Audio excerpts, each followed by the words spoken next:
I gotta say, it would be weird if the rainbow theme was catching both, because there's a specific setting that says, what thing do you want this to react to?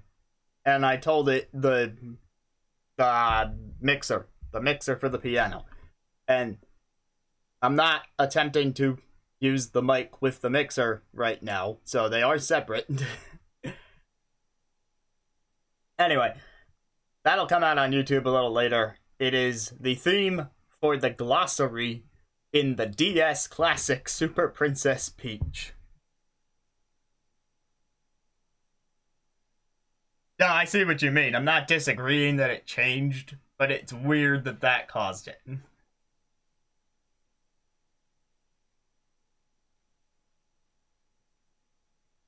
Anyway, yeah. Did you know that Princess Peach had a game on the DS and it's a 2D platformer, and it was a bit controversial with its messaging, but it's actually a really good platformer.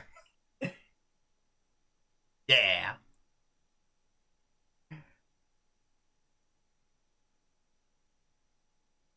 Yep, that one.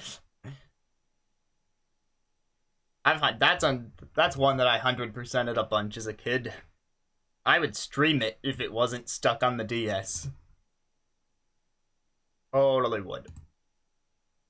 I checked, it's not on the Wii U Virtual Console. So, oh well. What is going on with it?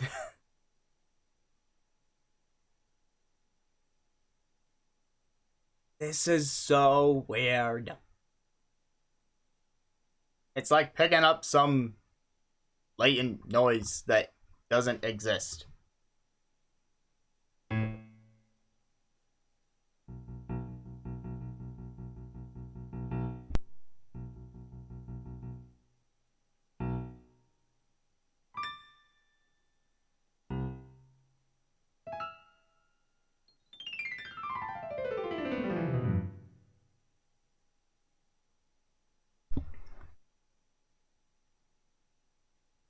Why is the mic causing that? Also, thank you 112 for the raid.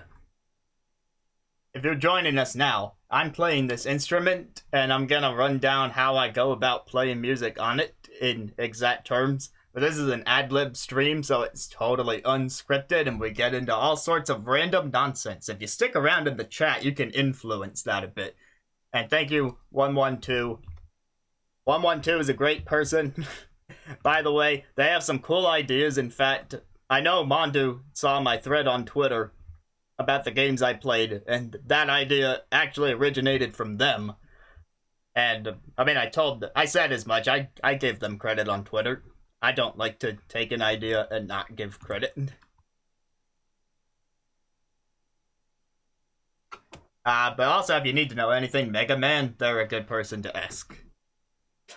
Oh yeah, I forgot about the Pickle RPG soundtrack. Oh my god, yes. That's a running thing now. I guess that needs a dedicated segment from now on. But that's just your rough idea of the type of nonsense that we get into. Oh no, wait. But my mic is going off. Mic check. The bar is in the yellow. The mic's a little far away, yes, but that's because if I move it closer, like this, then it covers up more of the piano. So let me just put that back over there. I did enjoy the raid, thank you. There's usually a sound effect that goes with that latent animation. But because this is a music stream that I do once a month, the sound effect is muted. That's by design. I intentionally muted it, just in case I was playing something when an alert went off.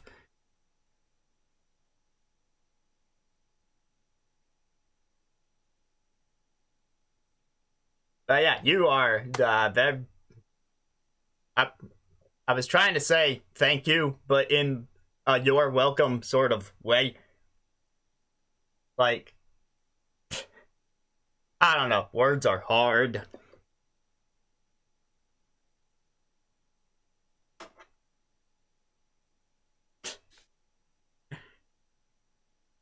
Well, that's because the mic is back on.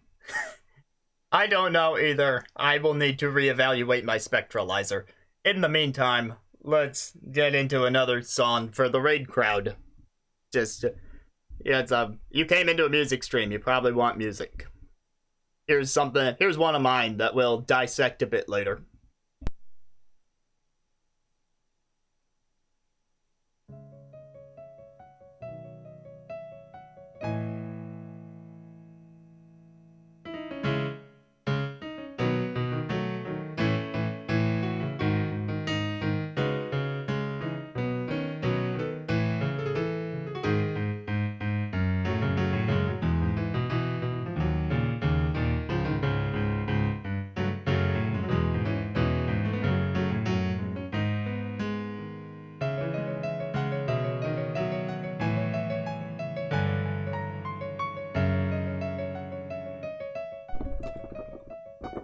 By the way, I'm making a bunch of mistakes because it's Ad-Lib, sorry.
Monstrous Souls, the song that I wrote last Halloween.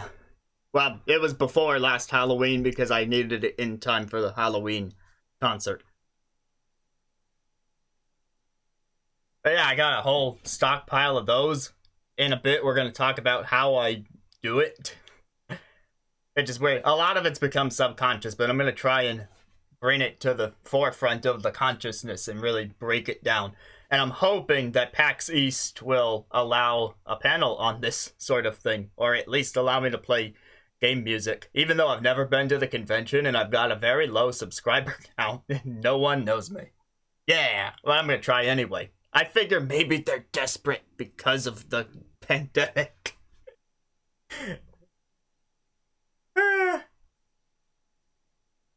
Don't worry, I'm not going to send them that part.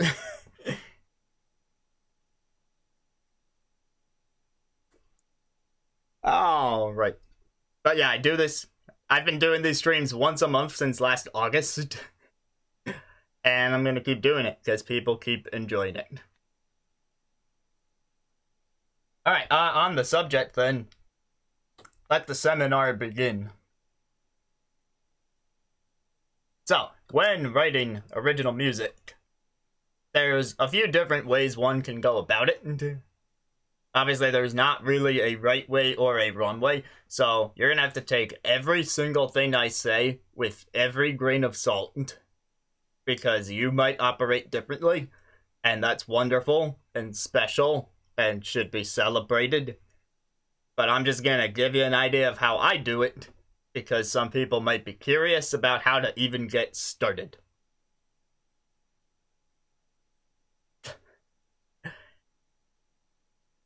Are you talking about me pulling up my sleeves? Oh, you're talking about sodium intake. I should have known, Mondo. I should have known you'd be the one to get salty about it. Welcome, I also make puns. Not very good ones.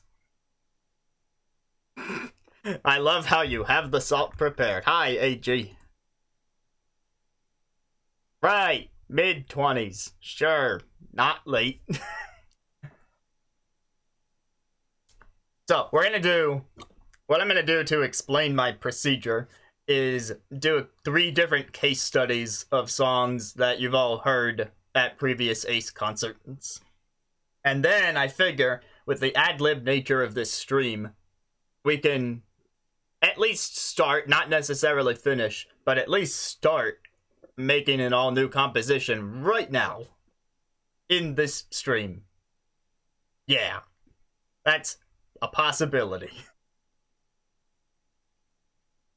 And since I just played Monstrous Souls, we'll do that case study first. Volcano, keep it in mind. Just like the blood pressure, the magma's rising.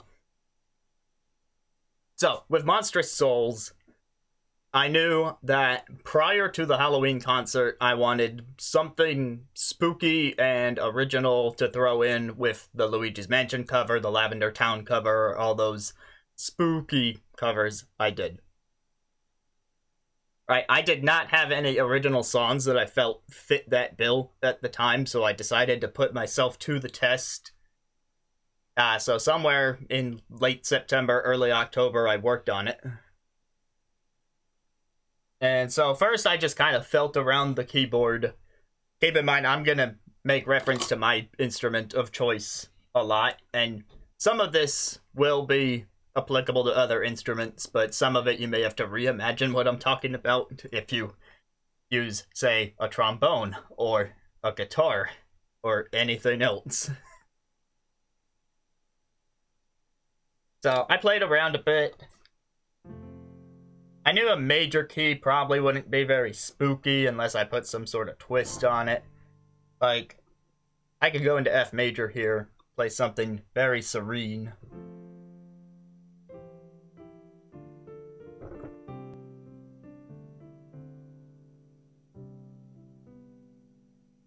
And there are ways to make that work for something a bit spookier, but you really have to intentionally put a twist on it.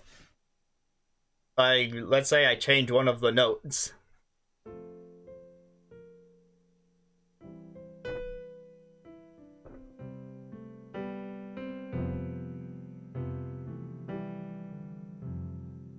Hi, thanks for stopping by.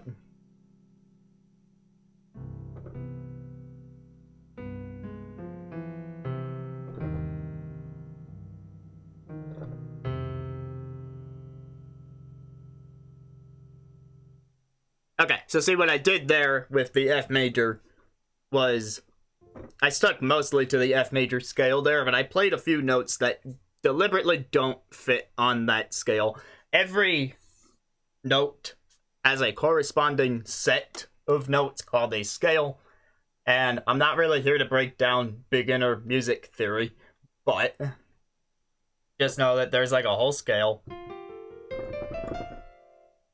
Those are the notes that, like, fit together in the F major key. So, what happens if I play any note other than that? It's gonna sound off. And that could contribute to the spooky factor. So, in that way, you don't need to use a minor key to make that sort of tone, but you can... I mean, you can stick with a minor key and it's probably easier, but you can make a major key work. You just gotta flip the script a bit. Now, I did not do that. With Monstrous Souls, I did end up in a minor key. I felt around a bit, and I landed on C sharp minor.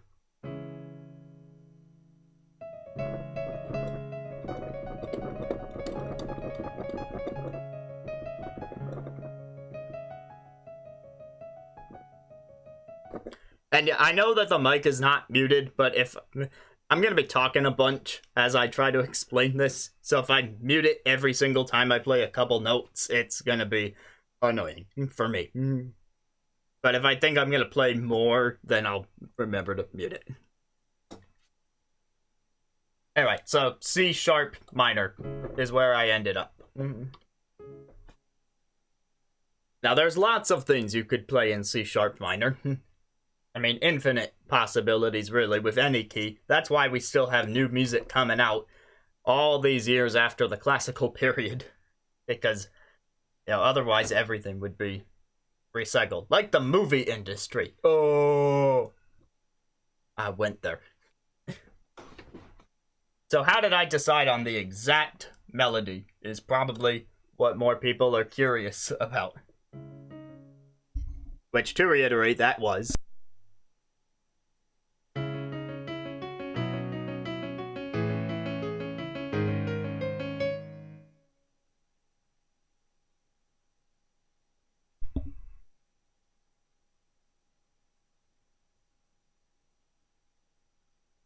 So that's like the main motif of the song that I ended up with. So, in this first case study, we're going to call this Method 1. And that would be writing from a pattern. Right, having a pattern of notes and building upon it as you go through the course of the songwriting. So you may notice parts of the song that sound similar, but are different because there's different notes involved. For example,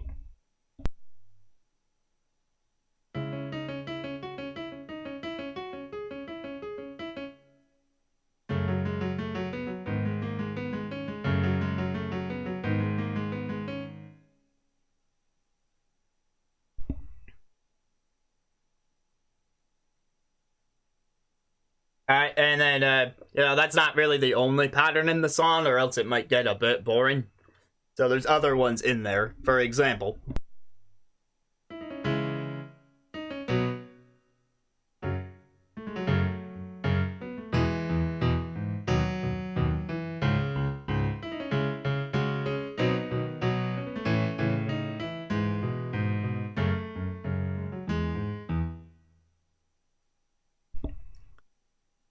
so while they sound different because they're taking place on different parts of the instrument and resulting in different notes, the core finger movement, in my case, is pretty much the same. And that helps to give the song a sense of cohesion, especially for instrumentals. Right, you'll often hear that in video game music specifically, you'll hear about leitmotifs and how different things are reused across the soundtrack, but rearranged differently to fit different settings or characters. But it's all part of the same soundtrack, so it all comes together. It's kind of like that, but on a smaller scale, because I'm talking about within an individual song here. But I suppose the big question that I want to answer about that one song in particular is, how did I even have that pattern? Right, there's plenty of keys to choose from, plenty of patterns of notes to choose from, but why that specific pattern for that specific song? That's like one of the key things I want to touch on in what I'm calling this seminar. And the answer to that is really just getting in the mind of the song's overall theme. Like, sometimes, yeah, again, it varies song to song, but for most of mine, I have an objective when I'm writing the song. And in the case of that one, the objective was spooky Halloween style music. Right? So, you get your mind thinking about that. What fits that overall theme that I'm shooting for? And what I landed on was spider. And I thought, what if I move my fingers like a spider?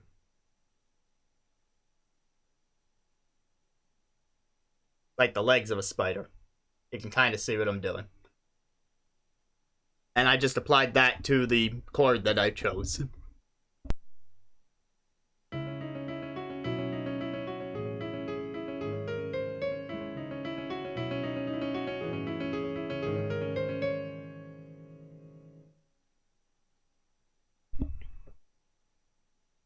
And once I had that foundation, then I was able to build on the rest of the song. AG, what dumb thing would you like to try? This is an improvised stream, so this is the time to do it.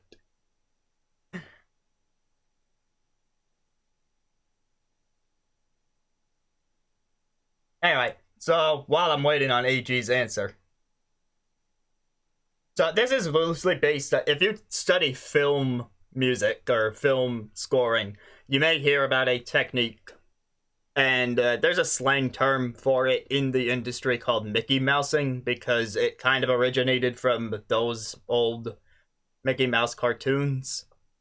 But in a larger scope, it's called synchronization, and it's where the actual song mimics movement, or is set to the tone of movement. So, like, in film, what it means is that, like, a character goes down the stairs and you hear a xylophone going down the notes from high pitch to low pitch. Yes, evil corporate mousing. Right, I'm sure you can think of an example like that, where a character on screen, whether animated or otherwise, but probably in animation, they're doing something, and the music is synced up to what I'm doing.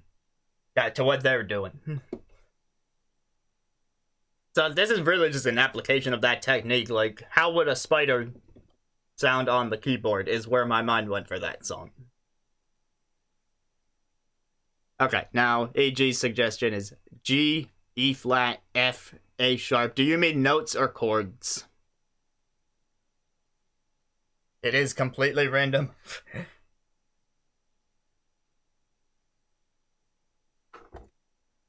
So, that's what I end up trying to do in a lot of my songs. I try to make sure that, like, the notes themselves are hitting the theme. So, AG wants me to hit the following notes.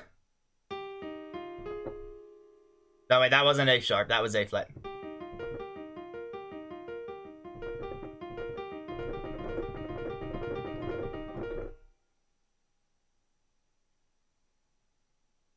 Well, that was AG's melody.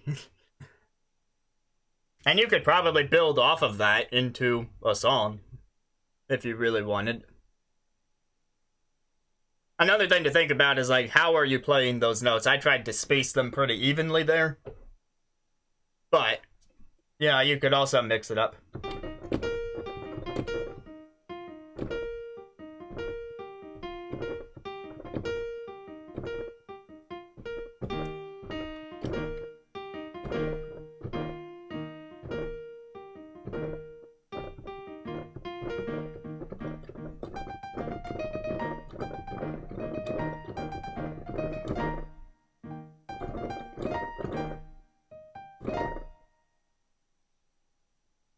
Those are the same 4 notes that AG gave me, but just played at different intervals for different lengths. So, you know, if you're like a music technician, it's like different time signatures or different note types that you could go through, different measure lengths even. But, like, I'm trying to make this accessible.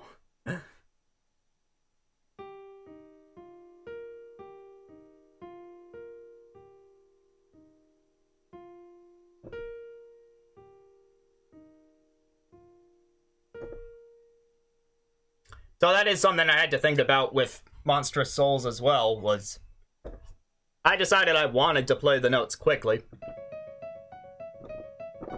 Because I was trying to conjure up, like, the image of running away from something scary. And the tension is rising, so then at the end of the chorus phrase, the notes increase in pitch. That's that rise. Running, running, running, running, running. And then the rise in tension.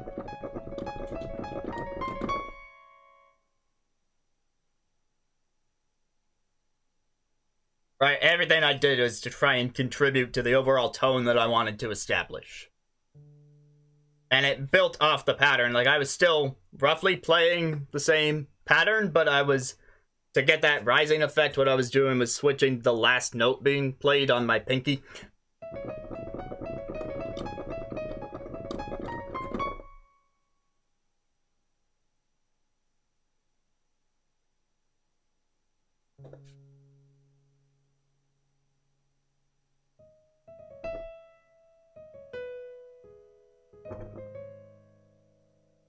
As for the majority of the rest of the song, a lot of it came down to chord progression, which I'll talk about in a different case study later. But the last thing I'll say about Monstrous Souls in particular is what happens during the pre-chorus. Alright, to reiterate, one thing that happens in the song is this.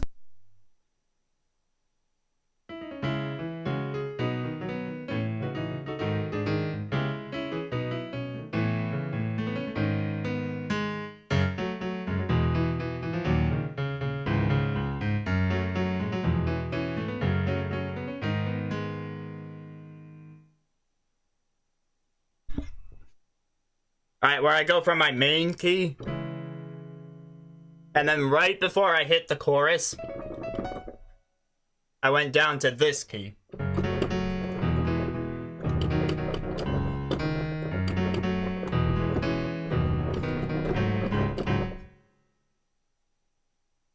And so that's a certain trick that'll work with pretty much any song. It has to do with the placement of the chord relative to the first one.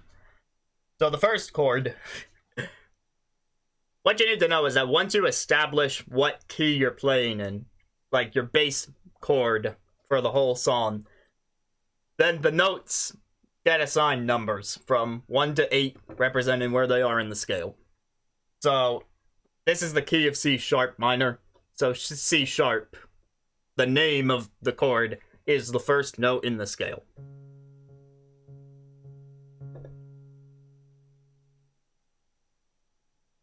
And so every note in the scale after that is 2, 3, 4, so on. So what I'm deliberately doing there, and this is on purpose, this is due to some music theory that I never fully studied music theory. I only have like a passing knowledge of some of this stuff. But I know some things. You don't need to know everything. You don't even need to know what I'm about to tell you. It's like an optional thing. But it can help. When you go to that minor key, it sounds as if you stop the action to set up a scene. Look at this thing before we go back to the action. Yeah, like we're taking a break from the main chord before it builds up into that chorus, but choosing where to take that break pre-chorus, I often end up choosing chord 4. And like, that's on purpose, because 1 and 4 tend to be good buddies with each other. So on the C sharp scale, you got C sharp is 1, E flat is 2, E is 3, F sharp is 4. So after we spend some time in C sharp territory, I had already decided that we were going to take a trip to F sharp territory. And then go back to C sharp territory.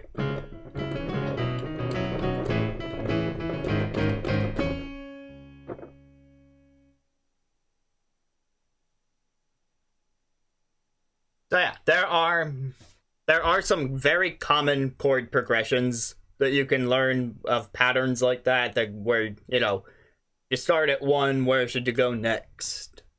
There's a bunch of predetermined ones that exist. And you don't ever have to specifically look them up. You don't need to dedicate any of them to memory, but they are a resource if you're like struggling with where to start on a song. You can go to one of those chord progressions, pick a key, see how you like the sound of it, and try and build something off of it. Speaking of trying to build something off, I know that AG posted more notes earlier. So, now that I'm done talking about Monstrous Souls, before we move on to the next case study, let's try out those notes. B and D and F flat. F flat is just E, okay. And F sharp. Now that is an interesting chord. And then G sharp, B, D, F, D.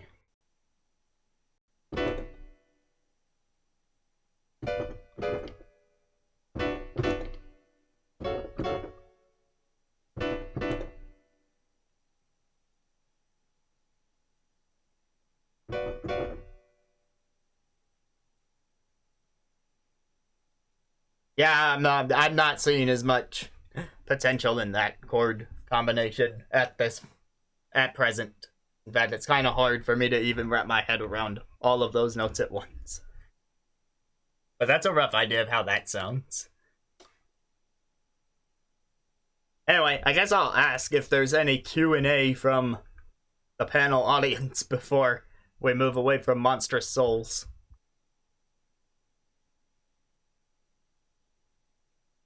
Have some elevator music while I wait.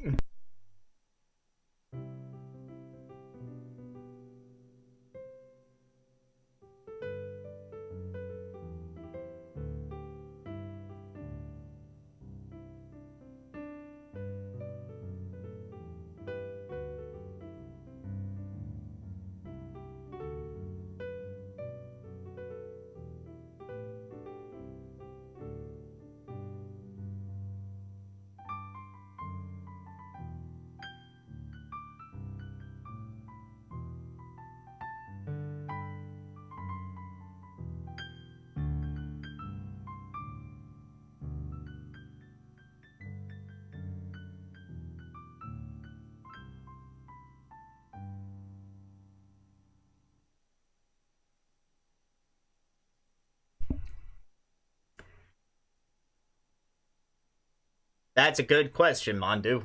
If the inspiration did in fact end up being spiders, but the song is named after a ghost.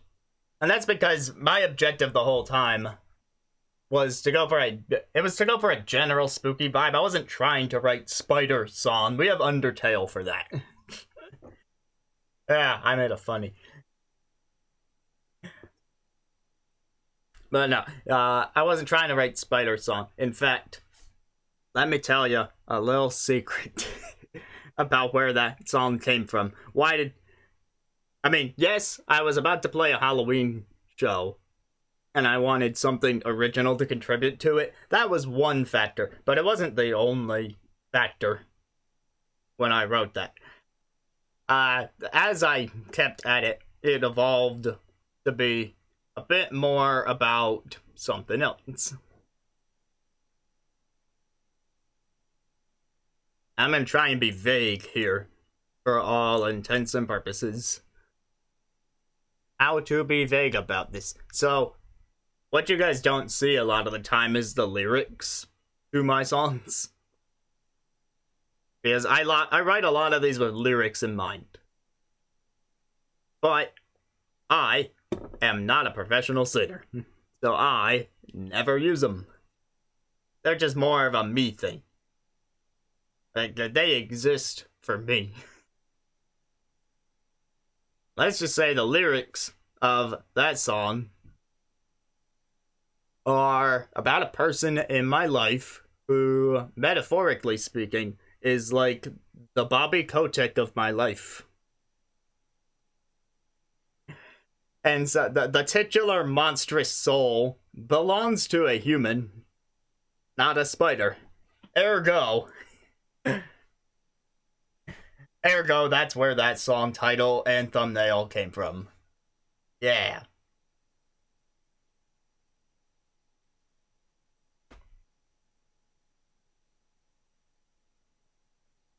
Yep. All the lore.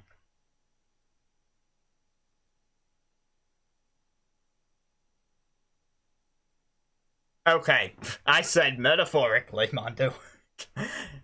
There's a lot they have in common, but there's a lot they don't. And the price tag is one of them.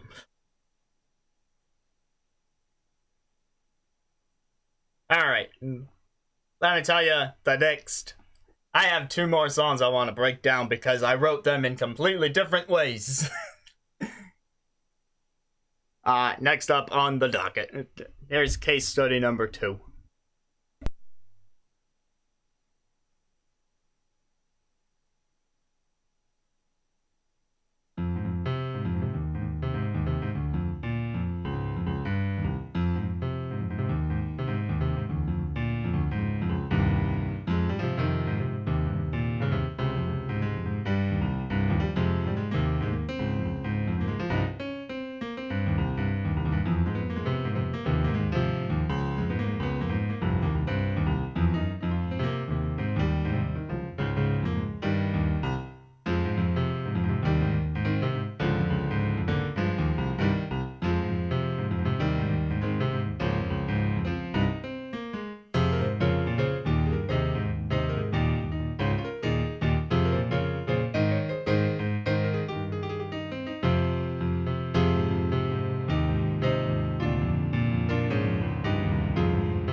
did you hear about the guy who made a lot of money playing the piano?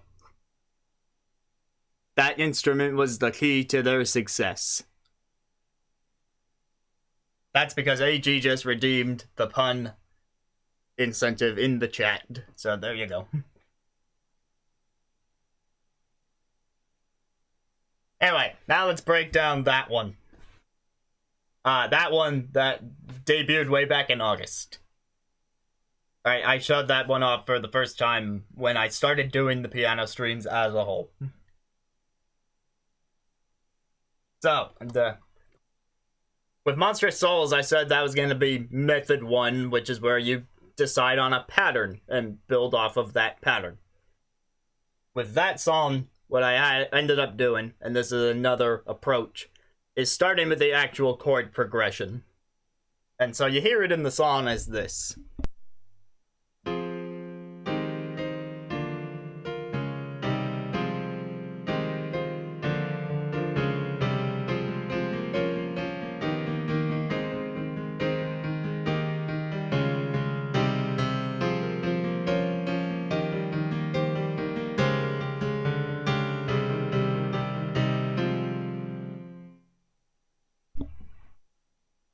So chord progression, the series of chords that acts as like the foundation of the song. And if you stay within the progression that you've assigned, then you can make it sound however you want. So that's what happened there. I was playing around. I tend to gravitate towards F minor. But that's just a key that I tend to write in general. I really like it. And that's another piece of advice altogether, is that you want to try and force yourself out of your comfort zone key, so that, you know, you don't want all your songs to end up sounding exactly the same. So you really got to think about, when you use the same key on multiple songs, how to make them sound different. So I try and challenge myself by forcing myself into new keys I haven't done yet. But F minor is one I keep coming back to. So I have other songs in F minor, but then I wanted to make a new one. So I thought about what chords go with F minor, and this is, again, dipping a bit into the idea of music theory, but there are chords that complement F minor. So if I change the F to E flat, I get an A flat chord. And since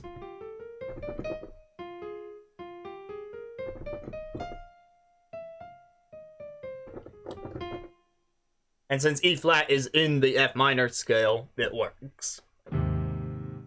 Generally, if all the notes are in the same scale, then the chord should work in some capacity.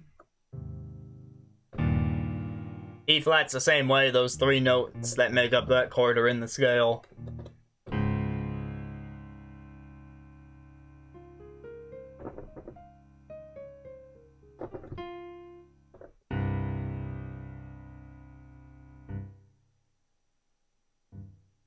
So you just kind of, you build off of there, you know, you figure out what chords are agreeable and you make it work. Now, it's a different challenge altogether if you decide that you want to put together chords that shouldn't go together. Again, everything I say, there's an exception that you can make, because, you know, it's original music. It's whatever you want it to be. If you want to find the exception to the rule, you can do that. So when I'm saying, like, find chords that go together, that's not a limit, unless you make it one. If you're trying to write something that sounds pleasant, and you don't have as much experience, then it might be a good idea to start out by picking chords that agree with each other, but you don't necessarily need to in the long run. We'll get to that later. So, okay, I played around with chords and I ended up going like this.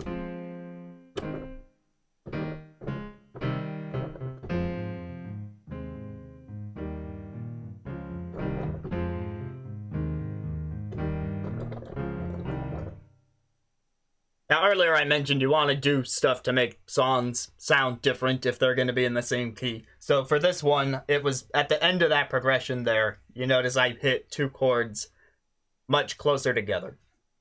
So these are longer.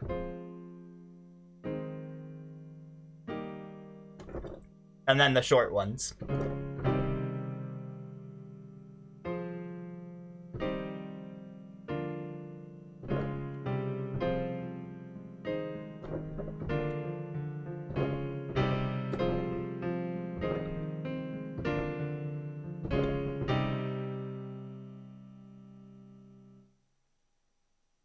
So that was my way to make it stand apart from other things that I might do in F minor. But then, you know, from there, just the chord on its own, it's flat. It's very simple. You can have a simple song, sure. But I wanted this one to be a bit more upbeat. So my next thought was actually on the left hand. And now this is a very piano-specific thing that I'm about to say. And you may need to think differently if you're using a different instrument.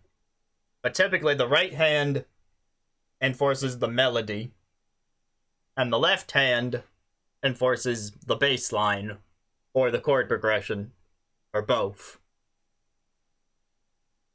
Right, so I'm thinking about the backing track to the song, like the jumpy bass line. I knew this one was going to be upbeat. So that's why I'd play a bunch of notes quickly here.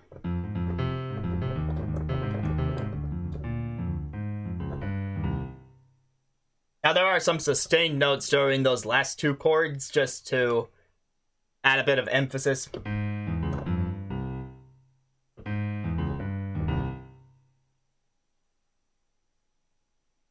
But I'm not even really doing that much with my left hand on this song, to be honest, because what I'm doing for this bass line is going through the 1, 3, and 5 notes on the chord.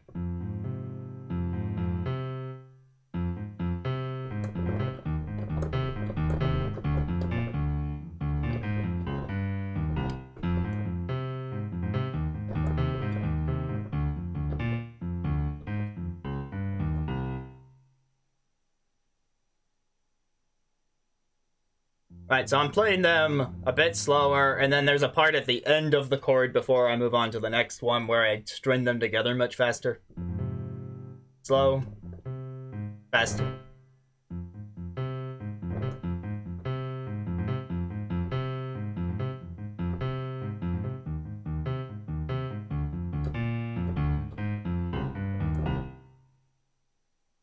So I got that the way I wanted it. I built the chords on top of it.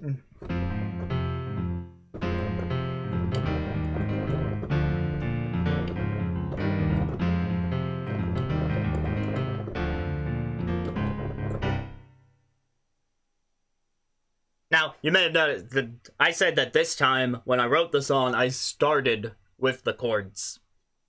With the previous song, I talked about having like a certain image in mind that conjured up to help me establish a pattern. This one, I was just working off of that progression and using that to fuel the rest of the song. So that means I didn't have an objective at first. And I mean, once I had the foundation, I needed to know where the song was gonna go. So at some point, no matter how you start writing the song, you're gonna end up doing the same basic things. It's just a matter of what order they end up happening in. You're gonna establish a chord progression, and you're gonna have some sort of objective in mind for how the song sounds, what feeling you want to convey, and you're gonna end up establishing a pattern. All of that's gonna happen. But on this song, it was chords first. So I guess from there, I think what happened next was I moved on to pattern.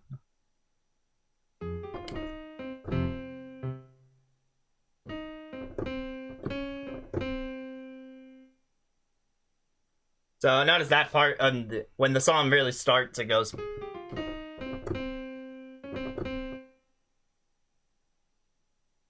I mean, you get attempts at lyrics, but they're not gonna sound very good. The other thing is, when I write the lyrics, I don't commit them to memory, so, like, and some of them aren't even finished. To be perfectly frank, I have, like, a general idea of lyrics in mind, and sometimes I flesh them out, sometimes I don't.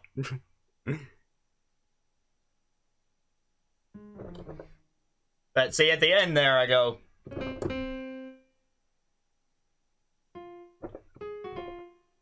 Where was it? Da da da. So, you know, even that very small section right there's got a pattern contained in there. It goes... But the second one is just faster.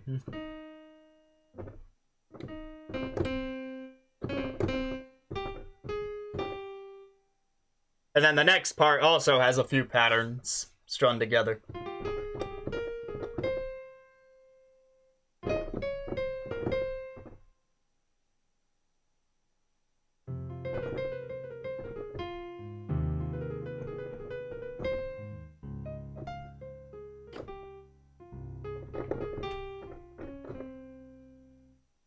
Now the thing is, what's gonna set the song in motion isn't the pattern itself, but the variations in it.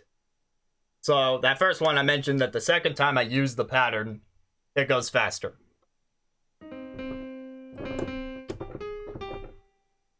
But then the next pattern that I want to touch on is where I switch the note at the end. So first I play that, and I end up going down to the F note. But then I play it again. And I go up to the C note. Mostly all the same notes, but going down first and then up, yeah, it creates that sort of pleasing, ooh, I see what you did there, sort of moment. Pretty basic, but still.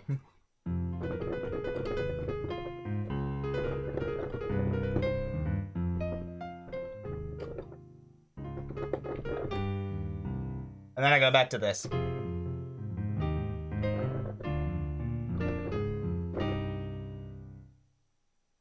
Okay, and then the big chorus, the part that totally repeats to get stuck in your head. Because I do tend to write songs with choruses. Again, there's an exception to everything. You can ignore the idea of a chorus, but I like the idea of a chorus most of the time. The part that goes...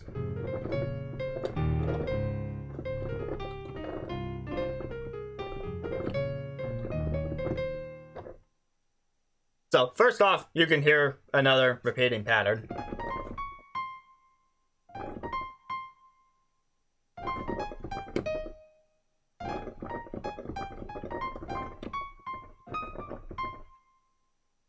You know, the bra-da-da-da-da, bra-da-da-da-da, bra-da-da-da-da, bra-da-da-da-da, bra-da-da-da-da. Same basic pattern. But again, where did that pattern come from? So this was the point in the songwriting process where I needed my spider moment. Right, I needed that thing that I was trying to emulate. And it's not always a physical thing. It just happened to be a spider for that one song. But a lot of the times, it's a feeling.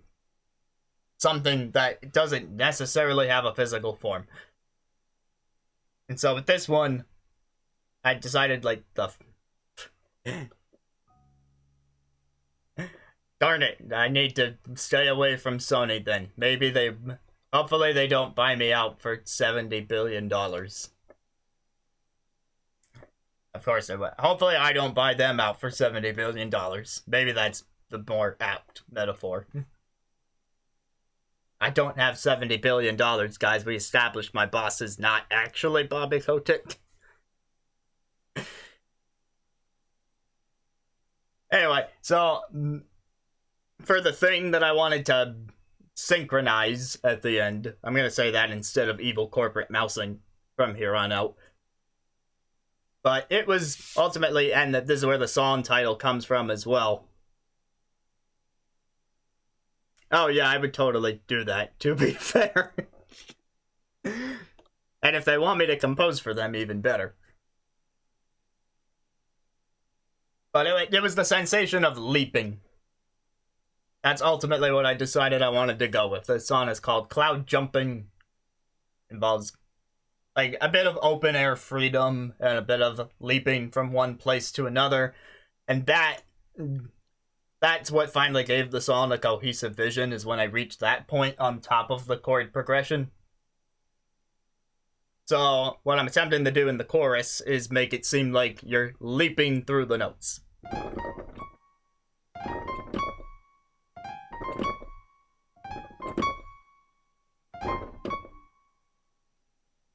So it kind of rolls up.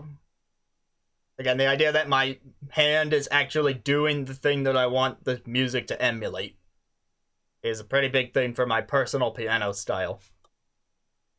So it's like rolling up and then hitting a higher note, and that's the leap. Dunk, dunk.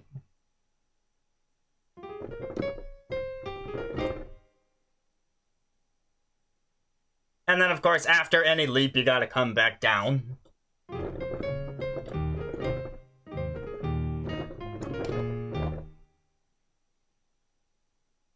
But I didn't stop there, because let me reiterate how the song ends.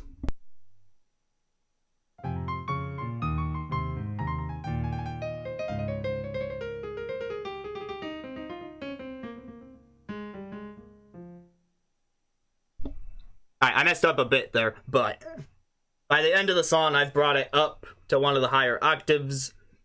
And so, as the song ends, we've taken the biggest leap of all across the keyboard, and so we're on our final descent. So I'm using the pattern all the way down to the bass octave.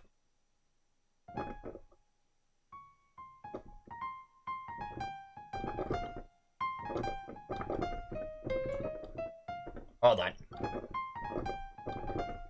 Okay, it's hard for me to play it without playing the part before, which is weird.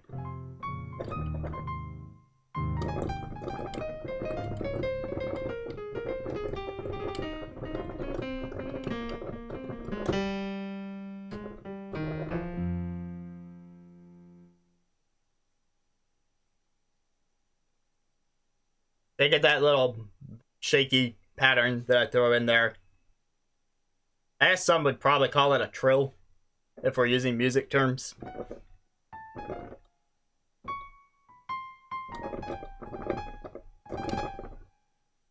So, roll up, fall down, trill, and then go down an octave, trill,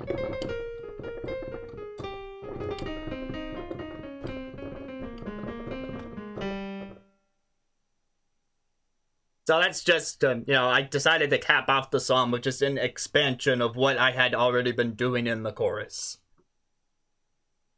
It's a way to make it feel a bit grander at the end. Because it literally takes more time to come down.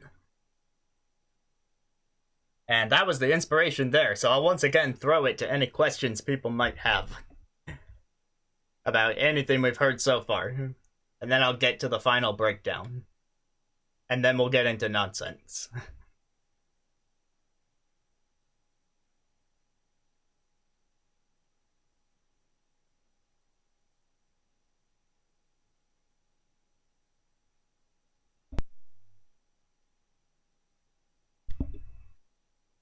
Alright, I'm gonna play the last one we're breaking down, but if you did still have questions you didn't type yet, feel free to do so.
Yes, good old torrential outpour.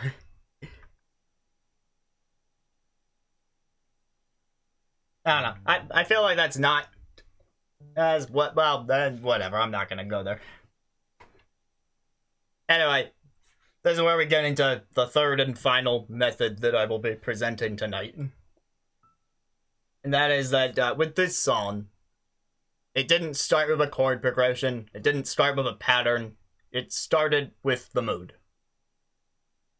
I mean, Monstrous Souls kind of had a bit of a mood influence. Like, I knew I wanted it to be spooky. But I'm talking, like, the feeling that I wanted to convey that I felt inside. Right? Because when I wrote Monstrous Souls, I wasn't terrified. If anything, I was angry at the guy, comparing him to a monster. But I didn't want the song to be angry. I wanted the song to be Halloweeny. So there's a slight difference there. So, I mean, I settled on the name of the song probably before I did most of the actual composition work there. Because I was trying to outpour a more depressing tone. Like, the outpour is an emotional outpour. I wanted it to be... What's the word I'm looking for? It's like, not vivid, but... something like this. There's a word similar to vivid that slips my mind right now. It doesn't mean quite the same thing, but visceral. I got there. I know words. I wanted it to be a bit more visceral. Was the word I was looking for there. And I wanted it to be clear that, hey, not good tone for this song. This song was written a while ago, like years ago, so don't worry about me right now. But, you know, it was deciding that was the thing I wanted to convey on the piano next that drove this one the most. And I did a lot of the evil corporate mousing on this one, because somehow I just had the idea in mind of, like, a ship on a stormy sea. Like, if the emotion was sadness, then how was I gonna go about conveying that? And, you know, rather than tears like rain, I was thinking tears like an ocean. That was also raining. Right, there was a lot of water in my head. Is the main point here. So I thought the ship is sailing the stormy sea, so that's the torrential portion of it. And then instead of downpour like rain, it was outpour like emotion. That's the play on words there, just in case you didn't catch it, but I imagine that most of you caught that a while ago. So with the idea of rain in mind, that's when a lot of the mimicry came in. Like, to open the song first, I wanted it to be light rainfall, like negligible. So I played very softly. And for this song, I want to talk about dynamics and changing them throughout the song. The dynamics in music is essentially volume for the uninitiated. It's about how softly or how loudly you play different parts of the song. It can be constant throughout a song, or it can change. And with this one, I knew I wanted it to change. I start soft. You might notice I'm going back and forth between two notes.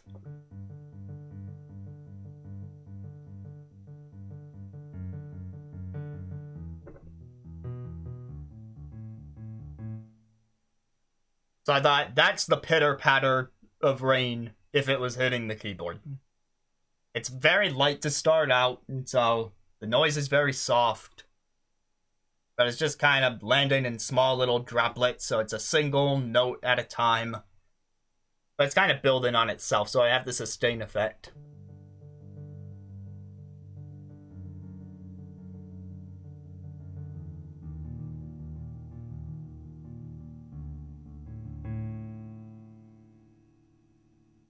It would be very boring if I just went the whole time. So instead of this,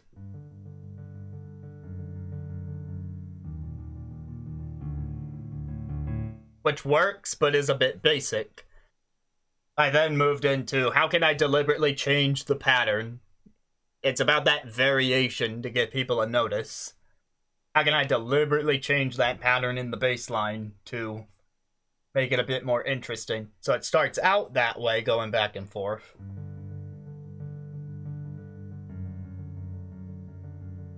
But then on the third chord, I decided I would, instead of going back and forth, back and forth, I decided a few drops would land on one spot and then another. And then it would be a bit less regular, which I thought was kind of symbolic for the emotion in the song as well.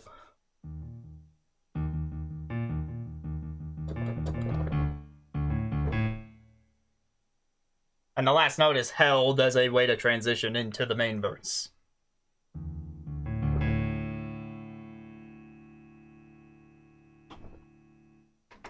And that's just the introduction.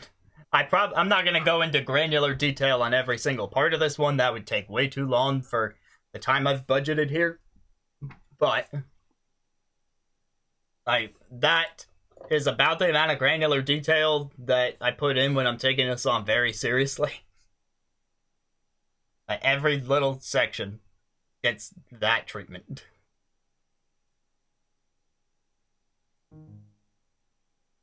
Exactly, Nick. Alright, so then we get to the main part. Again, you can hear the idea of a pattern at work. I don't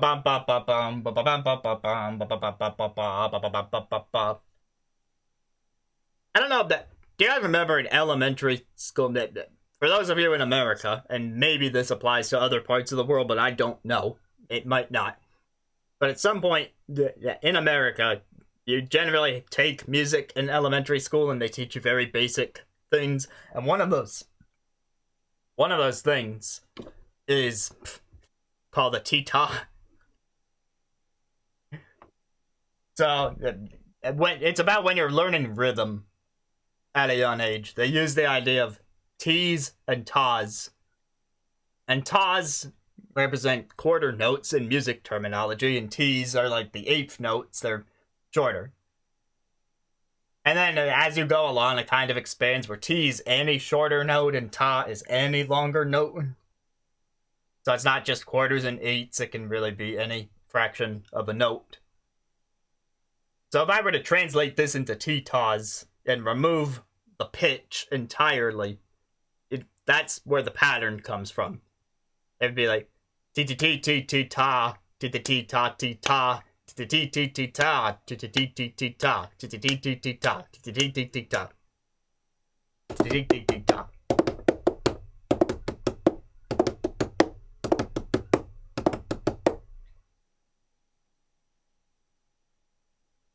That's one way to go about.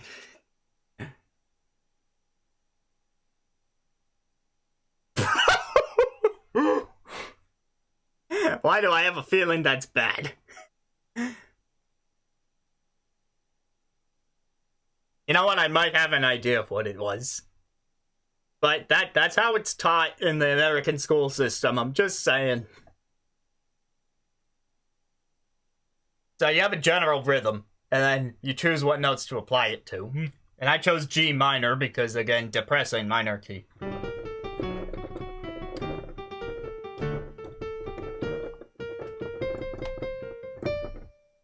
It's at the very end I change up that pattern to go up into the next part. But I'm just applying that pattern to a chord progression that I already decided on when I settled on a mood.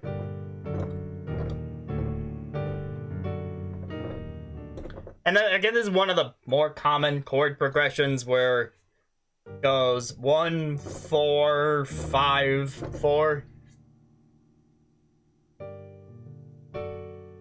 No, wait, this one's actually 1, 5, 6 back to 5.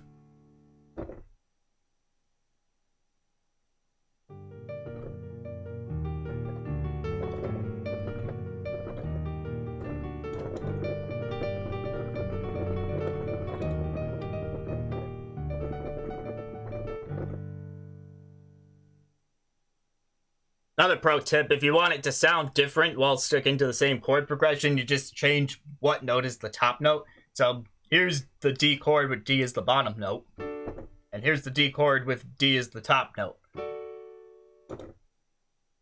And you would use those versions of the chord at different times depending where you're at in the song.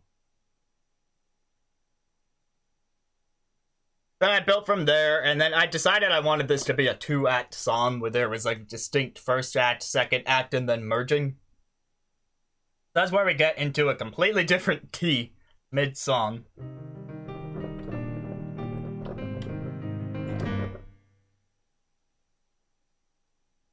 Because I had just hit this point in the song where to build some tension, I went back and forth between 2 chords.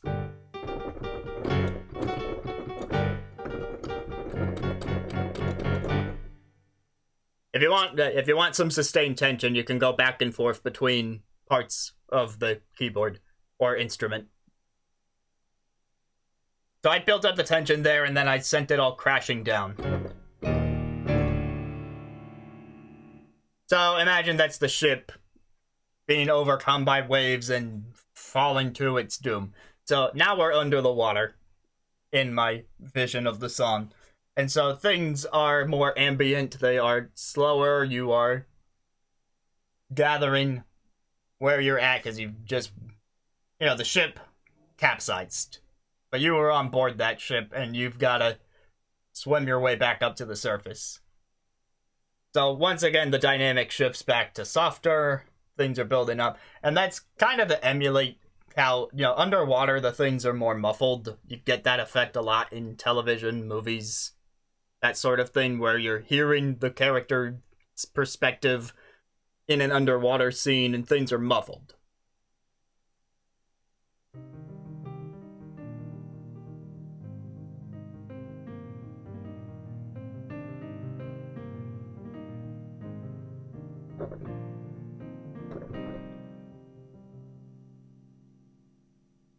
But as you swim up to the surface, it becomes a little more clear and a little more loud.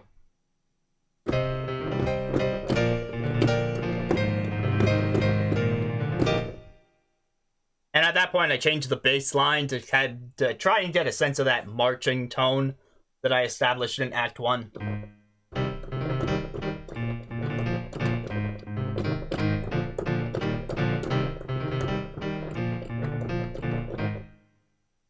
So that put together, and then the climax.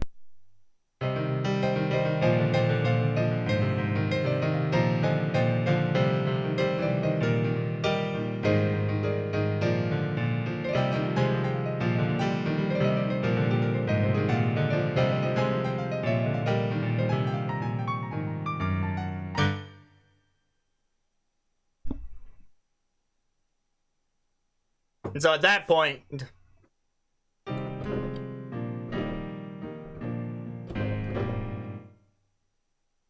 things are picking up pace. You're back at the surface. The waves are still going. The rain's still coming down. So the chords are moving faster.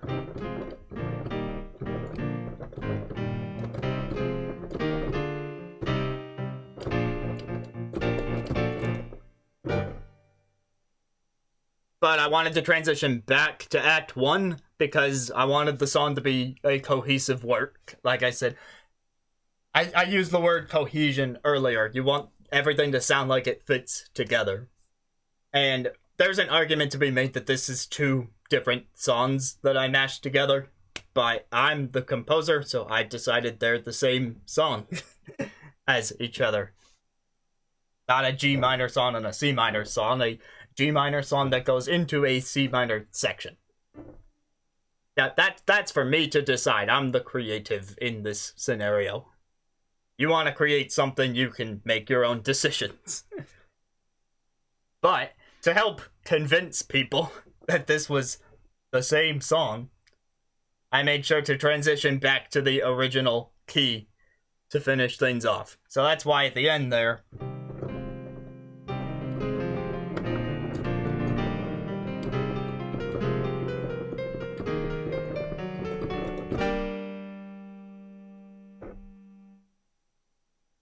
you do that, Mondu. But yeah, I have that build where it goes back up to where it started. Like, I guess we're back on the ship at this point, and we revisit that pattern from the beginning of the song. Oh wait, no, sorry, not that pattern. We revisit the tension pattern first.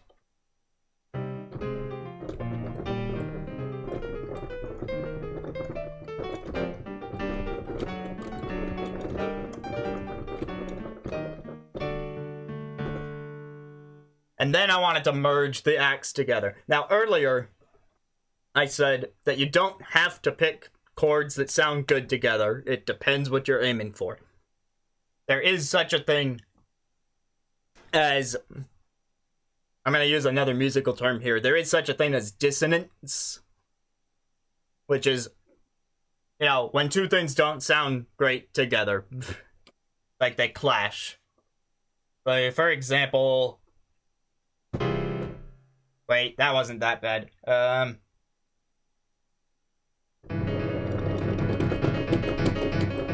wasn't that bad either.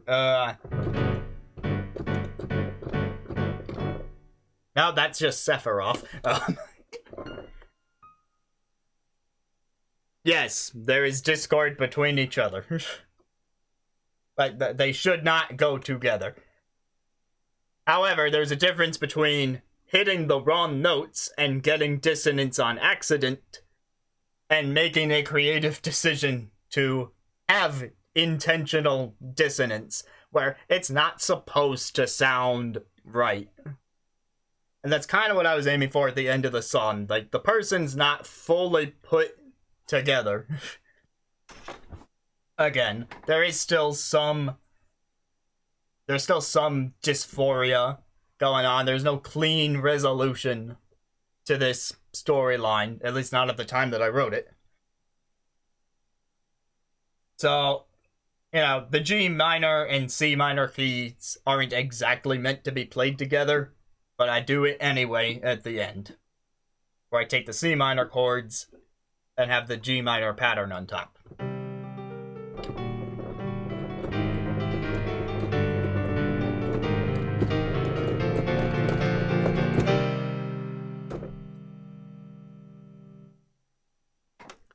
Like, you gotta admit, that could sound a bit cleaner.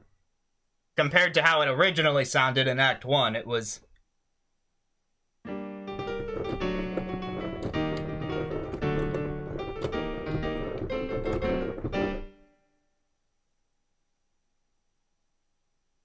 Right, so hopefully you can tell that there's a better match between the chords the second time I played it, because I was using the same chords on both hands.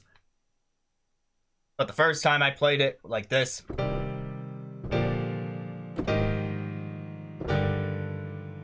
there wasn't as much of a match. You could kind of hear two distinct tones. I don't know, might depend on your ear.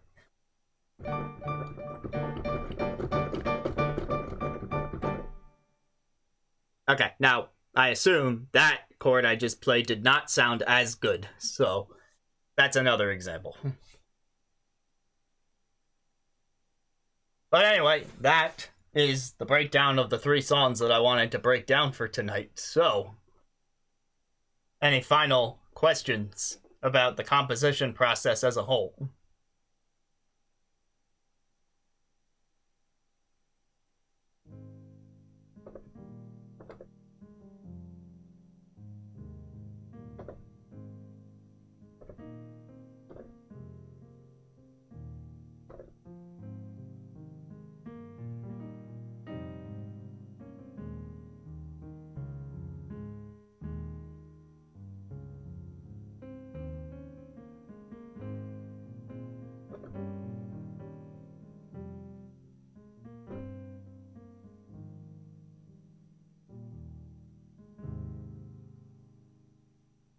So, Nick, the part you're describing there is just a game of image association with yourself. Like, you know those word association games where one person says a word and then you think of something else. So if you're intentionally sitting down and saying, I'm gonna create something right now, and you need that dose of inspiration, because as Mondu said, it can come at random points and then you can just kind of go with it. But sometimes you're expected to have a certain output in the creative field, right? Like, you're working on a game soundtrack, and the people making the game kind of need the soundtrack at some point. They might not have a strict deadline if it's a company that's running well and giving the workers the time they need and all that. But there's some sense of urgency, and you need to put something out. So maybe you're in a position like that, and you do need to try and trigger that inspiration a bit sooner than you would randomly. So yeah, then it's just image association, where you ask yourself, what does this thing make me think of? So for Monstrous Souls, I was first thinking Halloween, and then I ran in my mind a list of things, and once I landed on Spider, which I think there's good reason. I think you can see how I got Spider from Halloween. It's not much of a stretch. And then with the last one, Torrential Outpour, stormy ship in the sea, just kind of came naturally. If I reverse the word chain, the ship in the stormy sea came from water, which came from tears, which came from depression. Right, so go through that in reverse. I wanted to convey sadness or depression. I thought about tears. I thought about water in general. It led me to rain, and then that led me further to the ship on the ocean while it was raining. So it's a pretty natural progression if you're being intentional about it. How the heck do we get inspiration for a Pickle RPG Volcano theme? So, we can put that into practice. Jeez, AutoMod. Right, so we can now put this idea into practice. We're gonna ask ourselves, Volcano and pickles. We're gonna think about both of those, because we're trying to convey both. This is an RPG featuring pickles, and we're at the volcano, so we do have to consider both. But what are some ideas related to those things? What sort of images can we conjure up if we think about them? So Nick already mentioned bubbles, like bubbling lava, so that could in and of itself be part of the inspiration. And now I'm gonna use the synchronization technique. Right, so now I'm thinking, if I were to use bubbles as an inspiration, what sort of motion does a bubble make? And in order to replicate that on a piano, what motion do my fingers need to make? Pickle RPG was mischievous, but Volcano is a place with slow-moving lethal liquid. So, okay, the song might move slowly. Slowly, and we also want to convey caution. So, a slow, bubbling motion. I'm just imagining a bubble now, and I'm trying to replicate that with my hand. It started in the pool of lava, and it rises up, and then it pops.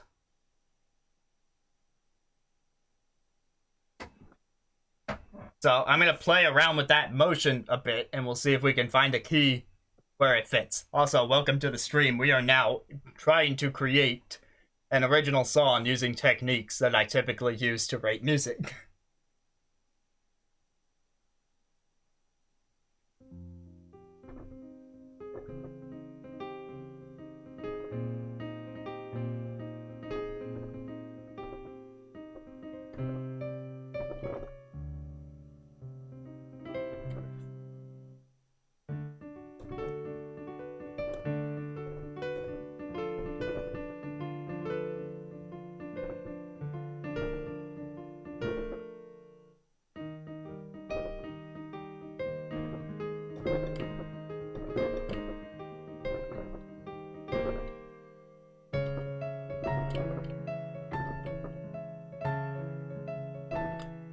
One thing to keep in mind is that pretty much any minor key can be a spooky key.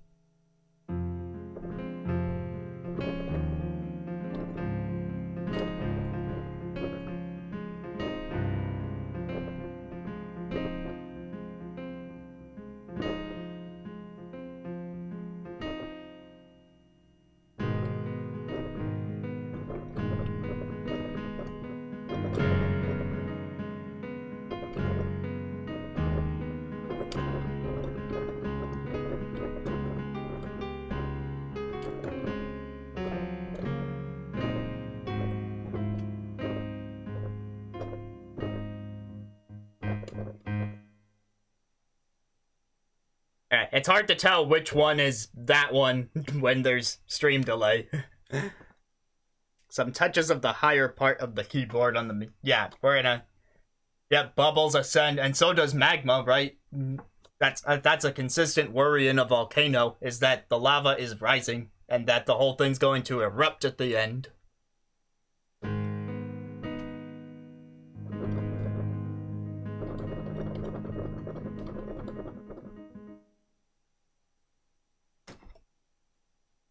So you see how it all comes together when you start merging the concepts that I'm talking about?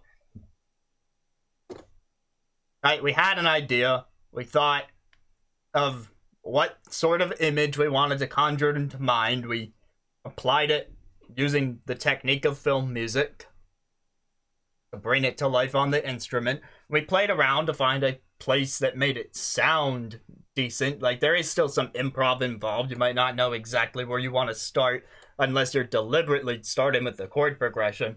But now all these ideas are just building from there. And I mean, this is a really good example of how I write songs for you guys. I'm actually kind of amazed at how well this is working at conveying what I'm talking about. But I suppose that's why I'm an educator in my full-time job. I do know how to teach things, guys. Alright, time for a bit more playing around, but if you guys got anything else you want to contribute in the way of Volcano song as I'm playing with it, do let me know. I'll mute the mic while I play.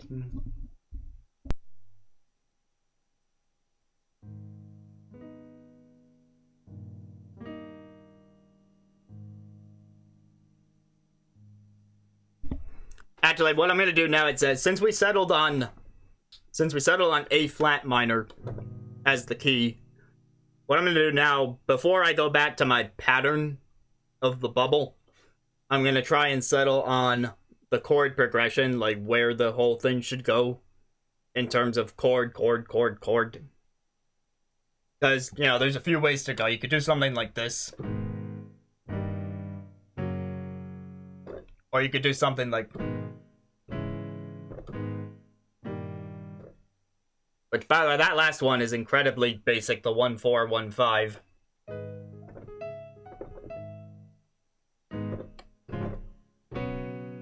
So, yeah, I'm going to start playing around with chords that I think fit the key.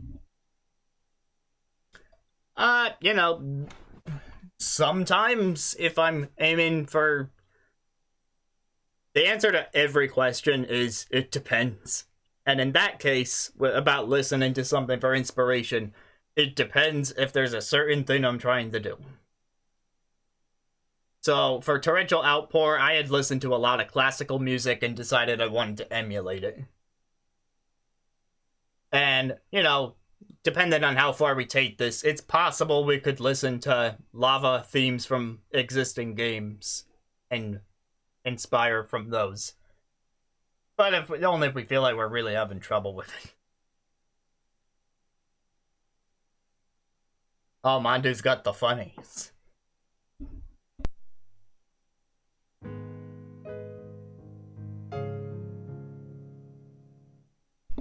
Okay, so I did not like how that sounded for this particular song. Like, that sounds a bit too...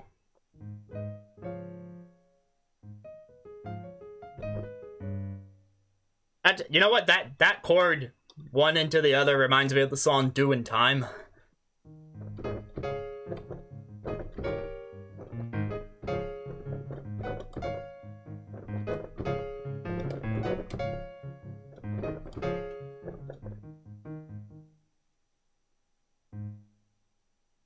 Summertime, and the lovin's easy. We're well qualified to represent the LPC. I don't know if anyone knows that song, but that's what that reminds me of, and that's why I'm not gonna use that chord. Or else I'll just keep thinking too much about that one. That happens sometimes. I'll start trying to write something, and then I'll accidentally play a song that exists. And I'll be like, nope, gotta stop going in that direction now.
That lava's rising, we gotta build to an eruption.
Now, of course, that's not very refined.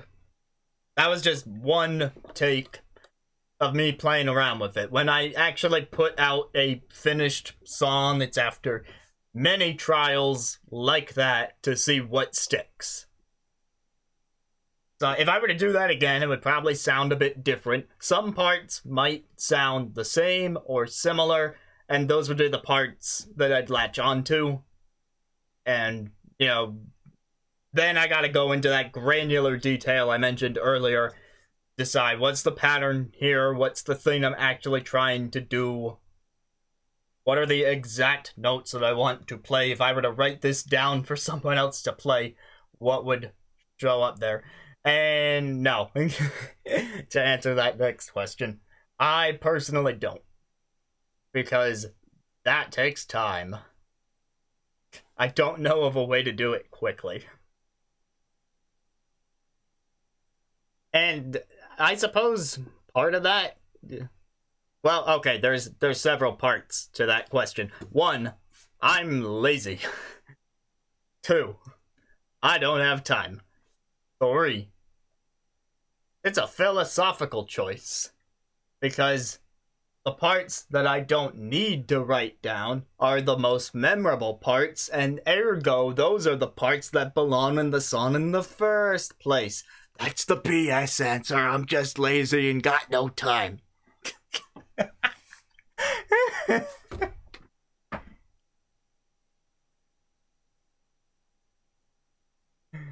Well, I never looked into the digital tools. Why? Because see point number 1.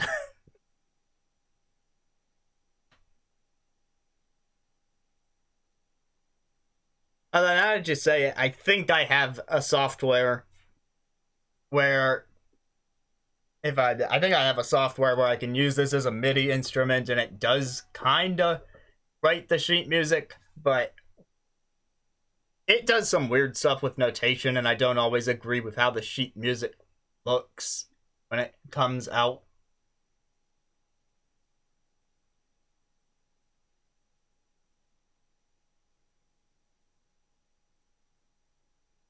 I mean, sure, there is always the chance I forget stuff, but I'm also putting all of this out on the internet. So maybe, just maybe, I'll be fine. Maybe. That's not a guarantee, of course, but maybe.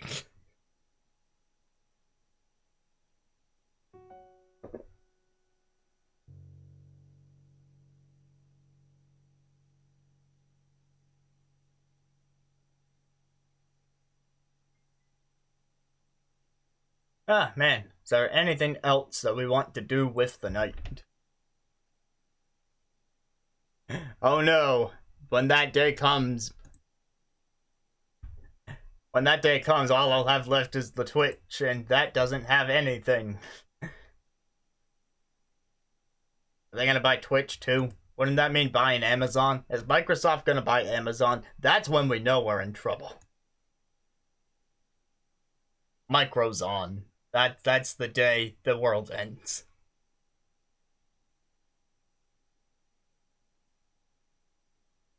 Let's improvise a song about the shock of them buying Activision Blizzard.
Sometimes there are specific phrases in my instrumental songs where, you know, I don't always have exact lyrics, but sometimes I do. for specific parts. So, for the next few notes I'm about to play, imagine the phrase, Microsoft is gonna buy your app.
Yeah, we mess around here. Oh yes, Mondu totally got what I was saying. Yep, app with a P, sure.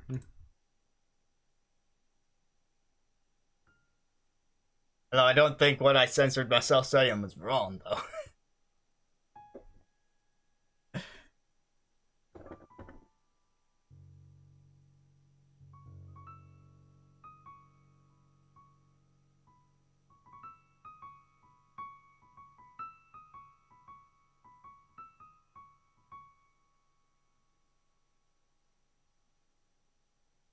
We got any other ideas? I should double check.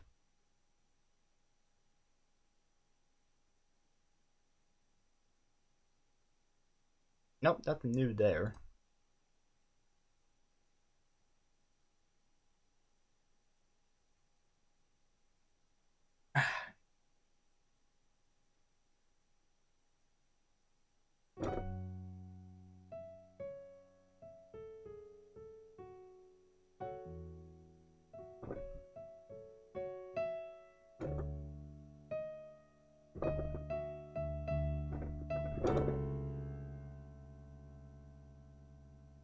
Oh my god.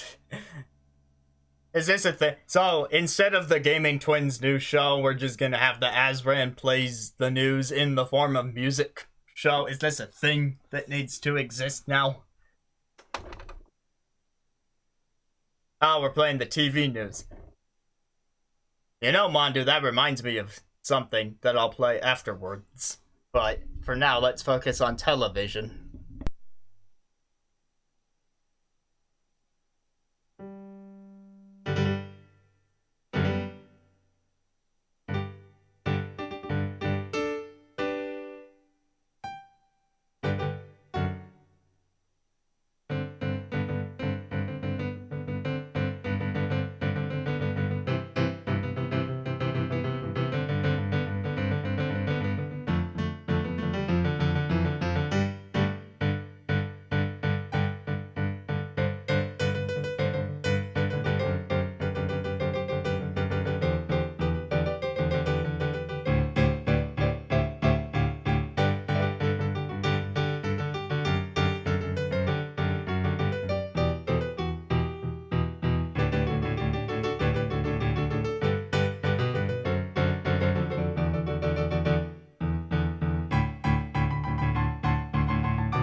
Oh, Nick, speaking of things that are newsy,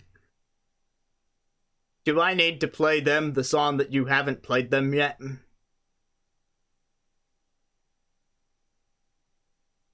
I wonder if Nick knows which one I'm talking about.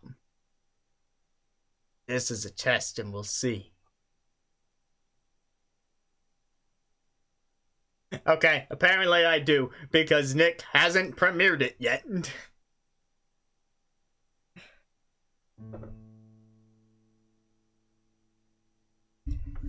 This next one is called Stop the Presses.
Nick, do you want to tell them or should I?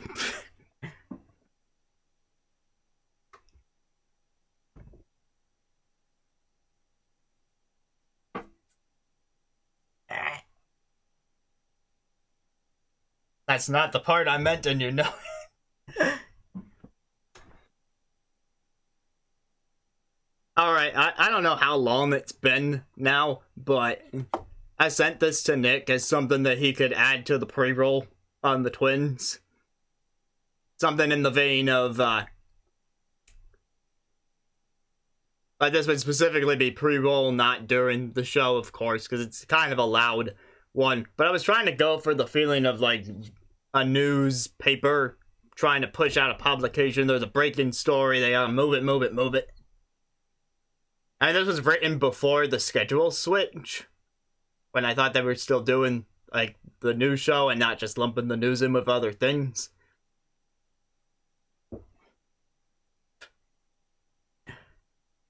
But yeah, you know, that was my attempt to contribute in the vein of how Pac has a bunch of songs at the pre-roll. So that is, in fact, what happened. And I sent Nick that song I don't know how long ago, and we never heard it until now.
Like that, Mondu?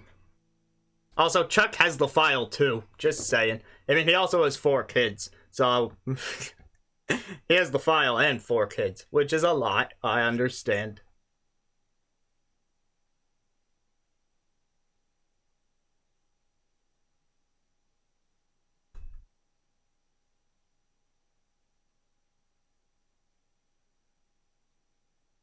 Oh, do I need to... You know what I should play next?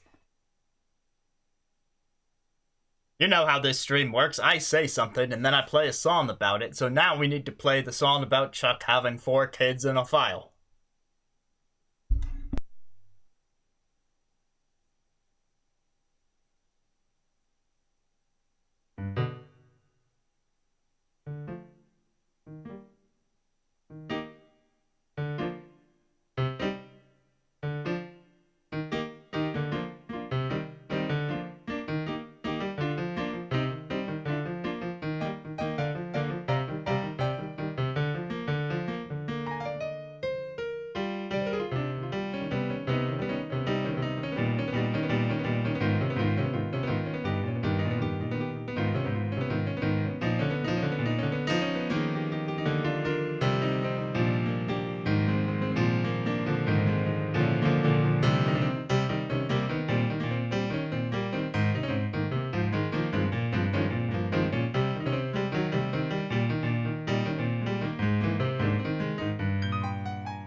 Chaos. And a bit of circus. But I tried to have some positive moments in there, because, you know, having kids has its upsides, so there were moments where I would just stop the chaos and be like...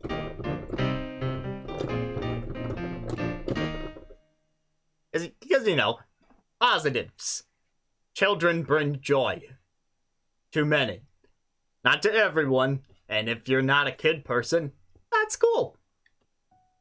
But if you're like Chuck, and you are a dad, or a mom, or a non-binary guardian, then you bring that joy out of every last ounce of them you can get.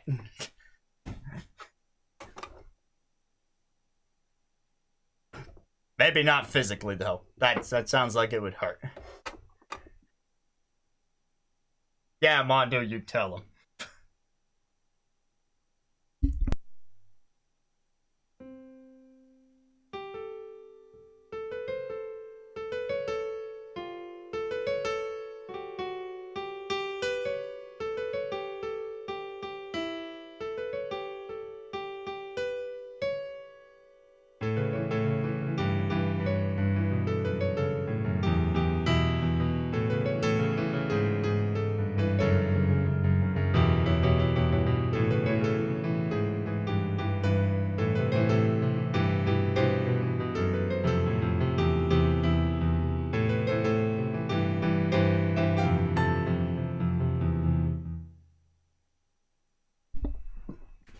I've never tried to play Splattack before, but that was my attempt at doing so.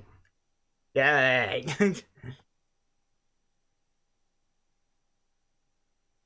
Improv.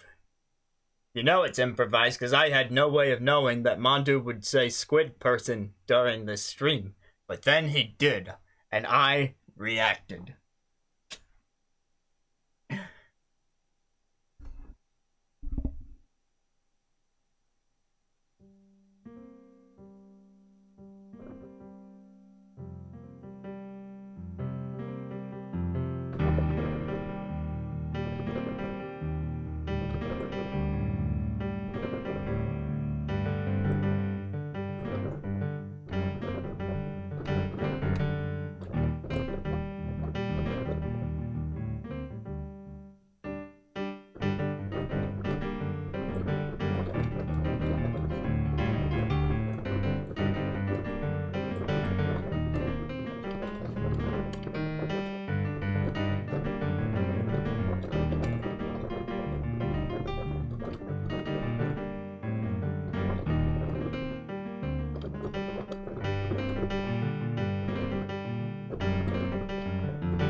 You've heard it on my channel before, but not on piano.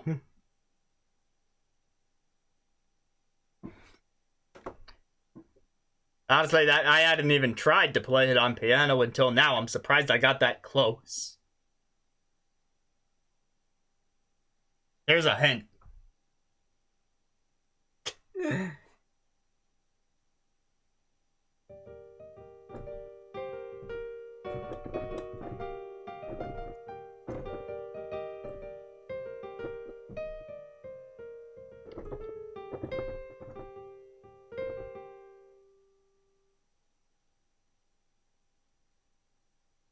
Mic's still on, right? Okay. What else can I do? The memory failing song? I could do the memory failing song.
I'm so unfunny.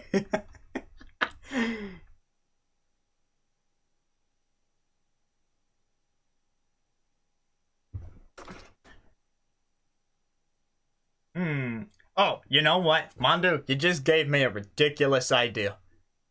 This idea is so ridiculous. But you know what? Let's do it. Here's what I'm gonna do. I'm gonna mute the keyboard. And I want you guys to tell me what kind of song I'm playing while it's muted. Use your imagination. And then I'll unmute. Anyway, as for that pun that Nick just redeemed, I mean, it's kind of a mute point because I'm about to go into the song.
That was not Monstrous Souls. Did you not?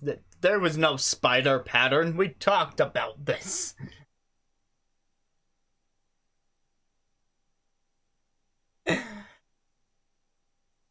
Oh my god. Well, now I know what I need to try and play thanks to Nick.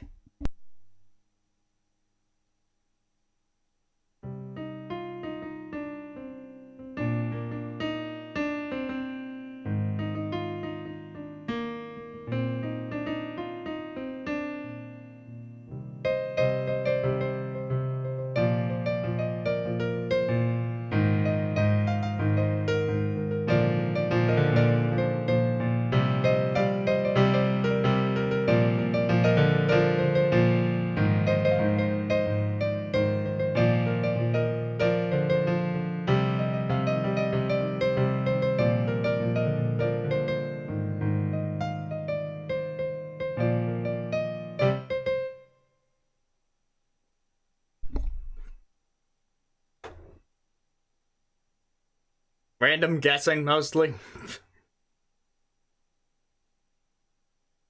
Although, to help fuel the random guessing, it goes back to that music theory about how the notes are assigned numbers. So, from listening to a song, I get a general idea of the number structure. I'm not always spot on with it.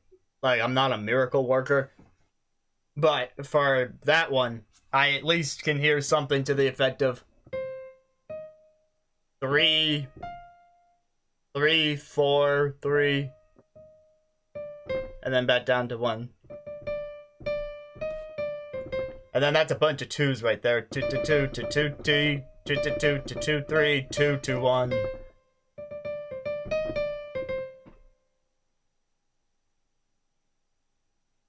So, you know, when I'm trying to learn a song, I try and think, okay, it starts around here, and then it kind of goes up a bit, maybe a couple steps, and then...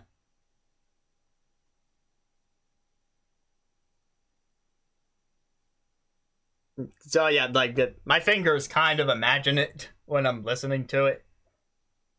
So it's like...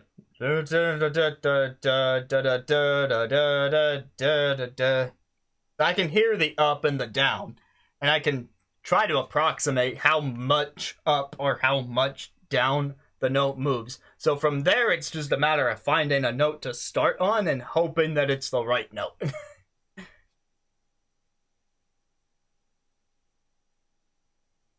Yeah, but with numbers. Specifically numbers 1 to 8. Because those are going to be the keys in the scale. Especially for pop songs, they follow a very specific structure with the chord progression where they go...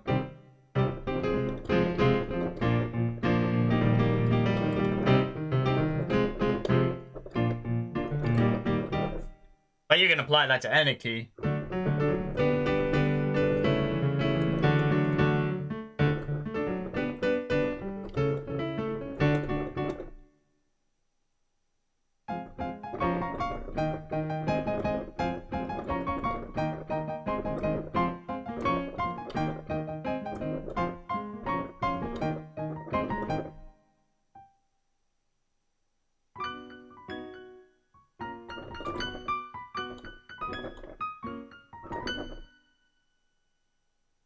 Yeah, no, the piano teachers want you to learn the general numbers because that's how you translate things from one thing to another. It's like, when I played this part of Monstrous Souls, but then at the end of the song, I change keys, so the same notes are happening in a different spot, and that's because of the numbers. So I'm going 3, 1, 2, 1, 3, 1, 2, 1. I can do that anywhere.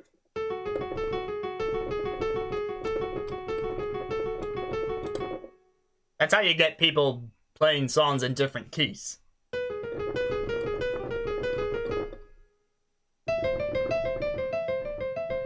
Now, depending on the key change, though, it can be more drastic. Like, I just played it in a major key there, and it didn't quite sound the same. But I switch it back to a minor key where it originally belonged in the first place, and it sounds closer to the original.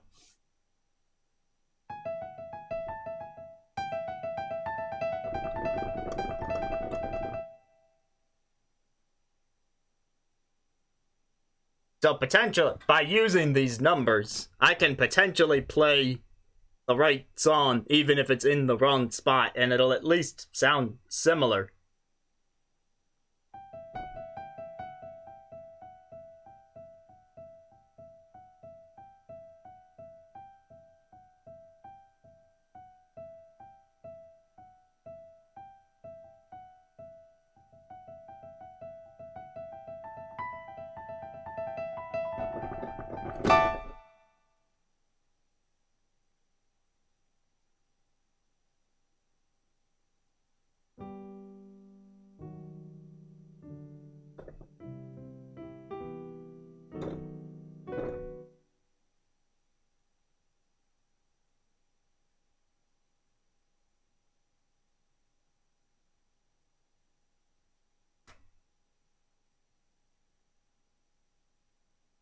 Oh man.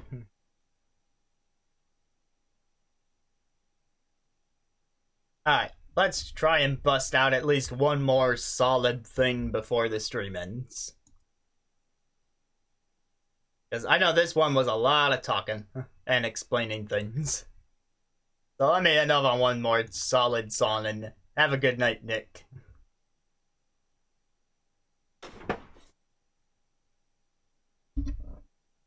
I don't even know which one I'm gonna play, to be honest.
I gotta give you credit, Nick. I did not expect a pun at this time.